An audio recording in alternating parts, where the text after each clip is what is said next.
Hey guys, welcome and welcome back to my channel. So as you guys know, my name is Nomta or Ilo, whatever feels comfortable for you. In today's episode, I'm going to start off by reading a few of the testimonies that have come through. I do want to encourage you guys to please send in your testimony. So just in the description of this video, there's going to be a link to my page where you can basically share your testimony. You can share it anonymously, or you can share your name if that's something that you want to do, but just being able to actually share that story and give somebody else hope. One of the verses that is referenced in that video is the one in Revelations where it says that they overcame by the word of their testimony. So whenever you share, like, you're actually showing God that, God, when you bless me, it doesn't end with me. So an encouragement to please check out the page and actually put down a testimony. If anything, I feel like when you're not sharing your testimony, you're saying like you just don't think that God has done anything worth talking about in your life, which I don't believe is true.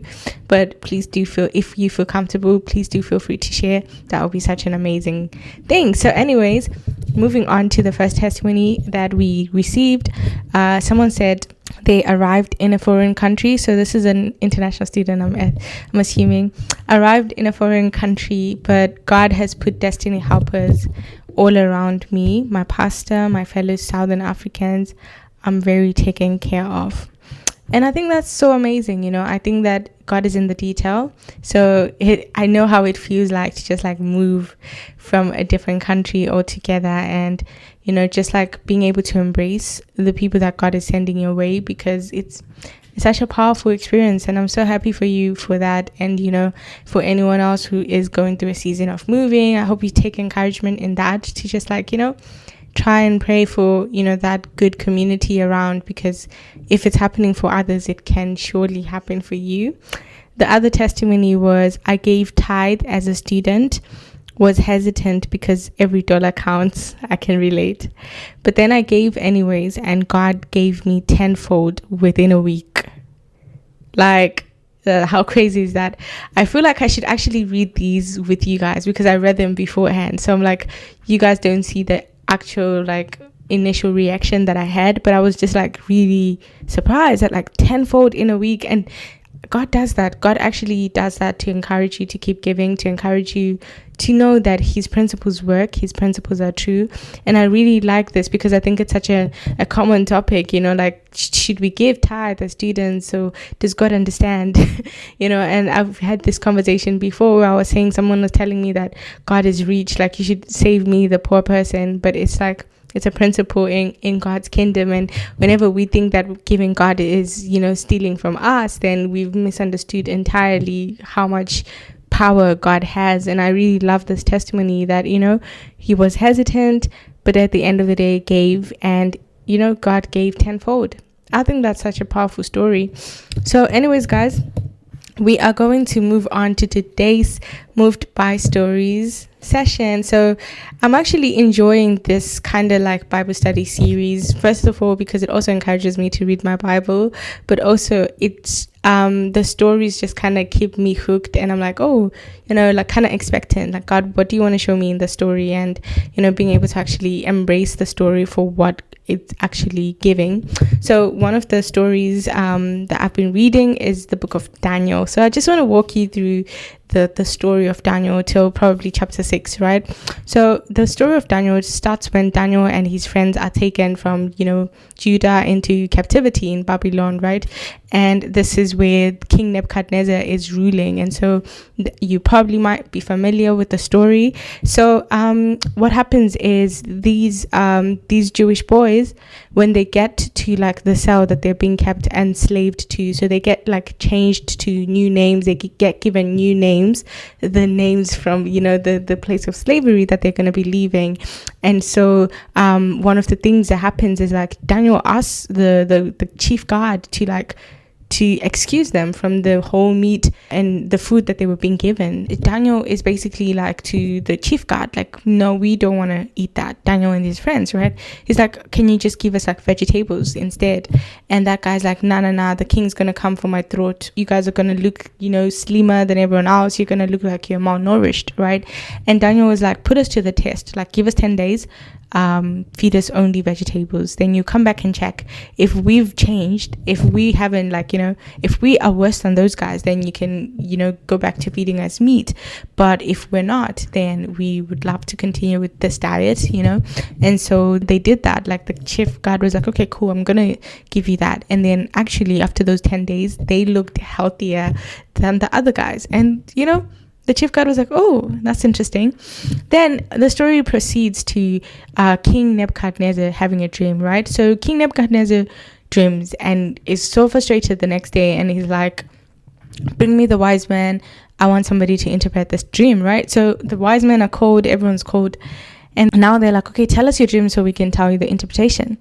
And Nebuchadnezzar's like, nah, I'm not telling you the dream. I need an interpretation without revealing the dream. I want somebody who's going to be able to tell me the dream and the interpretation. And so, like, nobody's able to do that. And they're like, nah, Lord, no living human being can do what you're asking. Like, we can't do that. Like, you need to remember your dream. You need to tell us what you dreamt. And so Nebuchadnezzar gets upset, and he's like, actually, if all the wise men in the city can't interpret my dream, then they have to be killed, because then they're not genuine. I need somebody who can interpret the dream. And so now they're trying to kill everyone, including Daniel and his friends, because they're also considered wise men. And so when Daniel hears it, he's like, why is the king's decree so rushed? And then he goes and he's like, actually, can I get more time? He goes to the king and he's like, I'm gonna come back with your interpretation, but can we get more time to to come back with it? He goes and he tells his friends. So the king approves. He tells his friends that, okay guys, we need to do a prayer for this to actually be able to interpret the dream. And so they pray with his friends. They pray until God actually reveals the dream to Daniel. So that in itself was something that I found so important, that even though they prayed together, God revealed it to Daniel. And so sometimes as Daniel, you could forget that it was in the place of prayer with your friends that the miracle happened. It's not because you're better than anyone, but it's because sometimes that gift of prophecy is within your reach, but you still need those people to achieve that dream. So to never forget the people that we actually need on our journey. But then, right, he manages to actually go and say, oh king, this is the interpretation of the dream, this is what you dreamt, and this is what it means, right? And basically the dream's interpretation was like, you're going to be the greatest one of all times, like in your lineage, your people are going to rule to the fourth whatever generation, you're going to be that guy. And so Nebuchadnezzar is like, wow, that's such an important dream. It promotes Daniel. It says, okay, Daniel, you're gonna be this guy. You're gonna be appointed and awarded in this way, right? So Nebuchadnezzar becomes too big for his shoes, becomes so excited that he's so big. And what he does is he creates a statue, because he's like, I'm going to be the greatest. I'm going to be the greatest, because that's what the interpretation was saying. And this really taught me some thing or two about being careful about a dream or, a vision or a prophecy over your life, and how you then steward it after finding out, because sometimes we take for granted that because it's been prophesied, it's definitely going to happen. And it's the steps to take to make sure that we actually are in the right, in the right space to receive the miracle that has been promised. So Nebuchadnezzar makes a gold statue of himself, and it's everyone should bow down to it, otherwise right? And at this point, Daniel is not that affected, because he's just been appointed king. He's just been appointed to a higher rank anyways. But his friends, Abednego, Meshach, Shadrach, they're like, we're not bowing down to this idol, right? And the news goes to Nebuchadnezzar, and it's like, Neb, bro, this is what's going on. And Nebuchadnezzar is like, guys, why are you not bowing? Just bow down to my statue. Why are you dishonoring me in this way? So he's like, oh, why would you not do this? And they're like, whether we should respond to you, it's really, we don't have to answer to you. That's what those boys said. I was like, whoa, okay. So they're like, no, we don't have to respond to you. And they're like, you know what, we're sure our God is well able to deliver us from this Nebuchadnezzar, but even if he doesn't, we don't mind. And so the fairness was hit up 7 times even more, just because obviously they sounded a bit too big for their own shoes. But they were so committed to God that they were like, even if he doesn't show up, we don't mind. We're just gonna dive in, and that's it. We don't care. And so Nebuchadnezzar is like, okay, put them in. They think they got this. Let me show them who's boss, right? And it says it was so hot that even the people that chucked them in the fire couldn't, like they couldn't escape. They burnt whilst trying to put them in the fire. And so I just was really like, wow, the confidence to say, God, even if you don't do it, I'm not going to dishonor you. Like, I'm not coming into this fire thinking I'm coming out of it, but I'm rather saying, even if I don't come out of the fire, I know that you're God. Like, you don't have to prove yourself to me. Like, I know you're God, but I know also that you can rescue me from this. But if it is that I'm dying for you, I'm good. And I'm like, how many of us can stand and be like that? Like, be like, God, even if this thing I'm praying for doesn't happen, you're still God. And, that's my confidence. And I was just challenged by that. But yeah, they go in the fire, the story. 4 people are seen walking, and they're like, oh, did we not cast 3 men into the fire? How come there's 4 of them? And it was Jesus, walking with them. And so they called them out, actually, and they come out walking. And apparently this one is always like a big deal for me, that there was no fire, there was nothing in their bodies. Like, literally, they were cool, they were okay, to the point that they didn't even smell fire on their hair, like on their clothes or anywhere else. They looked fine. And it's just like, miracle not attire Jesus. That Moses Bliss song, exactly. So that's what happened. And so obviously they get excused, everything's fine. Then Nebuchadnezzar gets a little alert. He gets another dream, and this time around Daniel comes and says, unfortunately, Nebuchadnezzar, the Lord says you've grown too big for your shoes.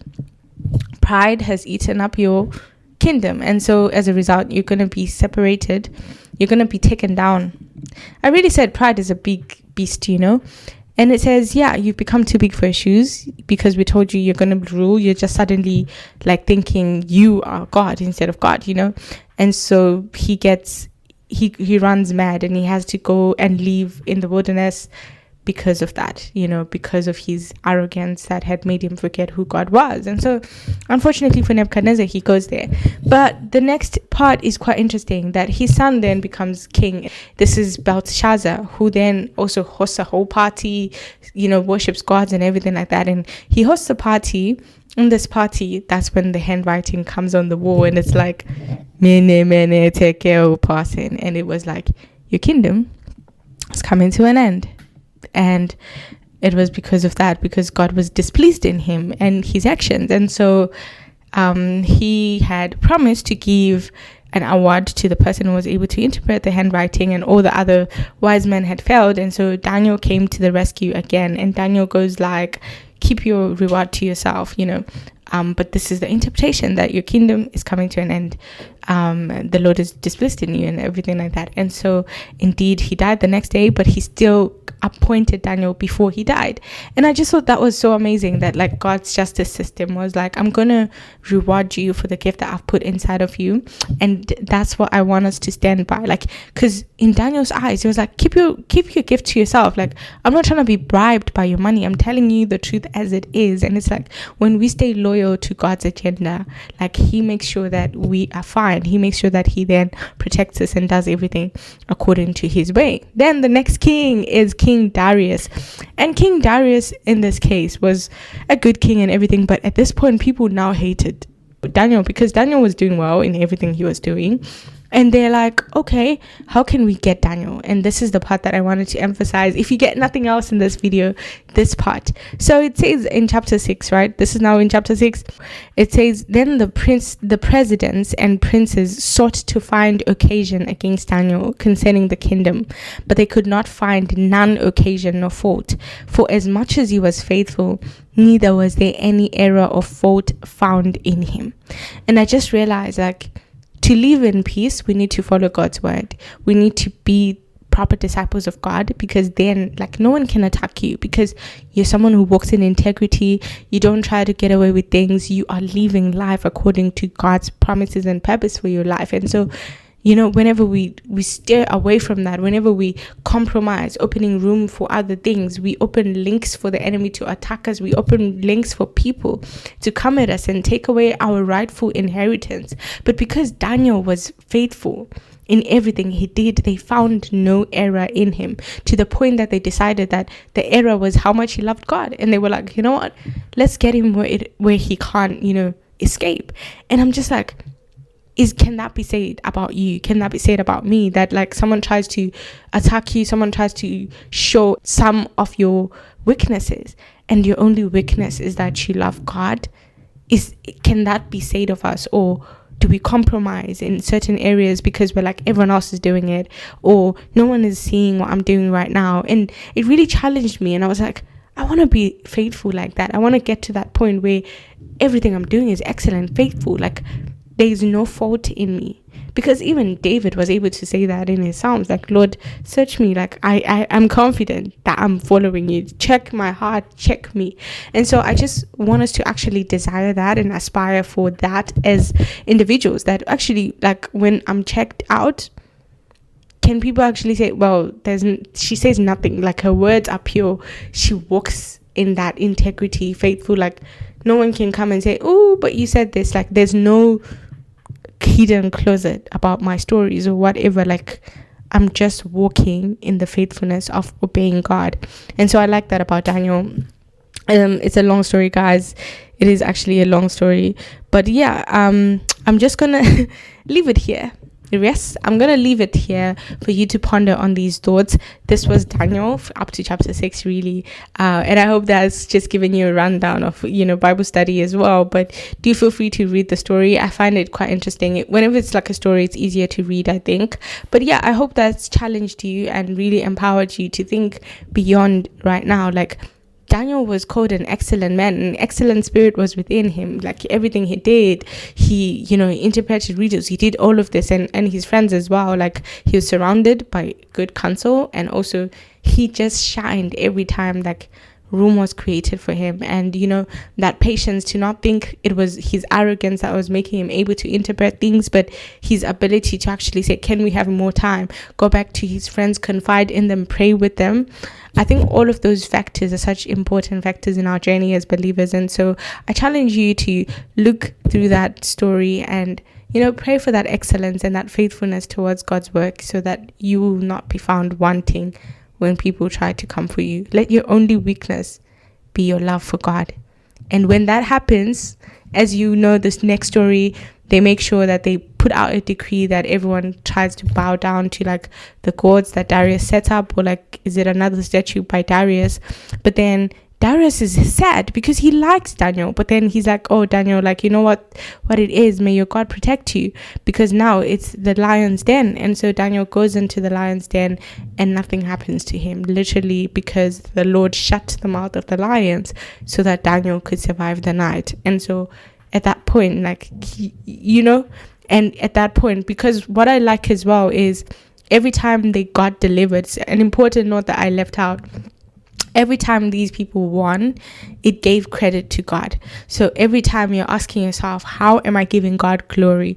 Because when the 3 Hebrew boys got in the fire and nothing happened, and they came out alive, the king then passes out a decree to say, anyone who disrespects or is found talking ill about the God of these Hebrew boys is meant to be killed as well. Like, is going to be punished severely, killed even, because of how powerful they have seen the evidence of the God of these Israelites. And the same thing when Daniel comes out, it's like the God of Daniel becomes glorified because of what he's done. And so it's like sometimes you get into situations that you would much rather not have experienced, but God is like, I know this is going to make such a big impact on someone else who's watching and seeing the evidence of my power.